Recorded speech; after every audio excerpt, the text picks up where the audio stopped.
Diversify करके उत्पादित करना चाहिए। उन्होंने आदिवासी समाज के लिए, गुमंतु टोलियों के लिए खाली पड़ी जमीन पर खेती की योजना बनाई है।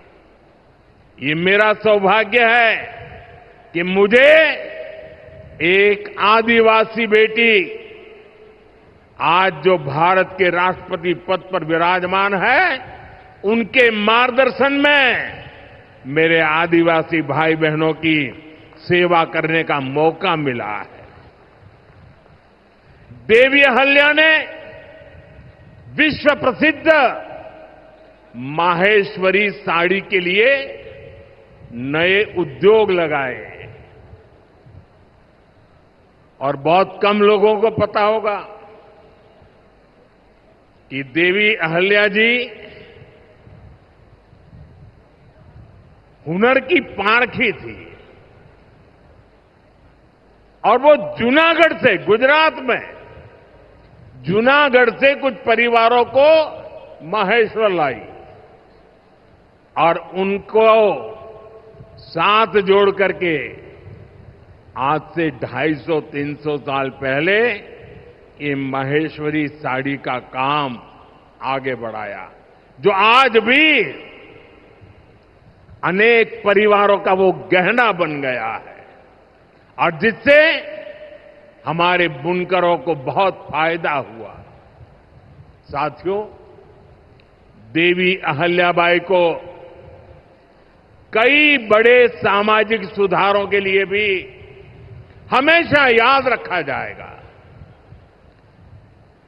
आज अगर बेटियों की शादी की उम्र की चर्चा करें तो हमारे देश में कुछ लोगों को सेक्युलरिज्म खतरे में दिखता है।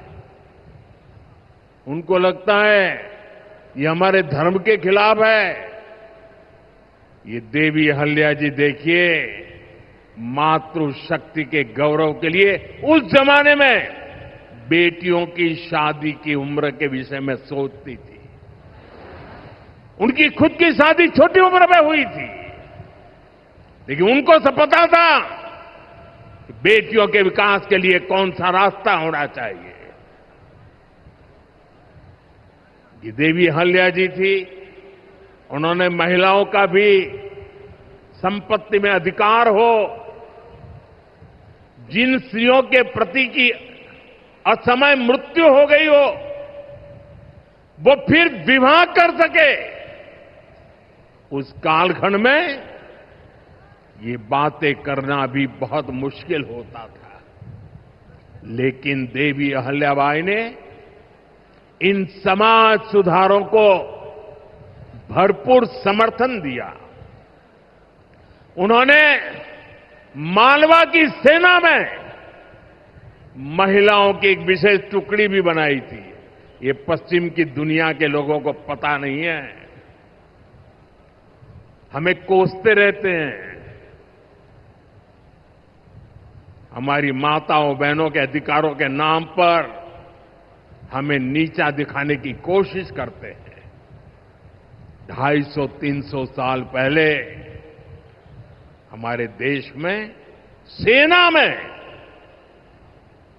महिलाओं का होना, साथियों, महिला सुरक्षा के लिए उन्होंने गांवों में नारी सुरक्षा टोलियां ये भी बनाने का काम किया था।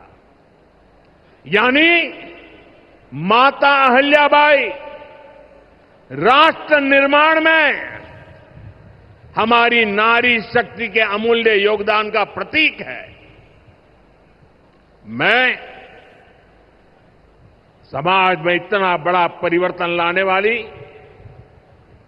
देवी अहल्या जी को आज श्रद्धापूर्वक नमन करता हूं, उनके चरणों में प्रणाम करता हूं और मैं उनसे प्रार्थना करता हूं कि आप जहां भी हो, हम सभी पर अपना आशीर्वाद बरसाए। साथियों, देवी अहल्या का एक प्रेरक कथन है जो हम कभी भूल नहीं सकते, और उस कथन का अगर मोटे मोटे शब्दों में मैं कहूं तो उसका भाव यही था कि जो कुछ भी हमें मिला है वो जनता द्वारा दिया ऋण है जिसे हमें चुकाना है।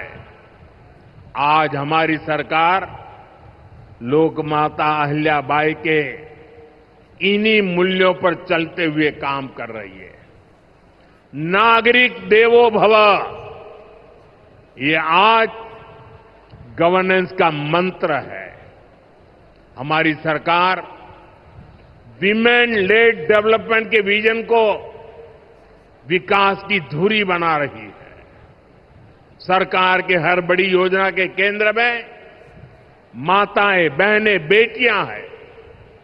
आप भी जानती हैं, गरीबों के लिए 4 करोड़ घर बनाए जा चुके हैं और इनमें से अधिकतर घर हमारी माताओं बहनों के नाम पर है। अब मालिकाना हक मेरी माताओं बहनों को दिया है।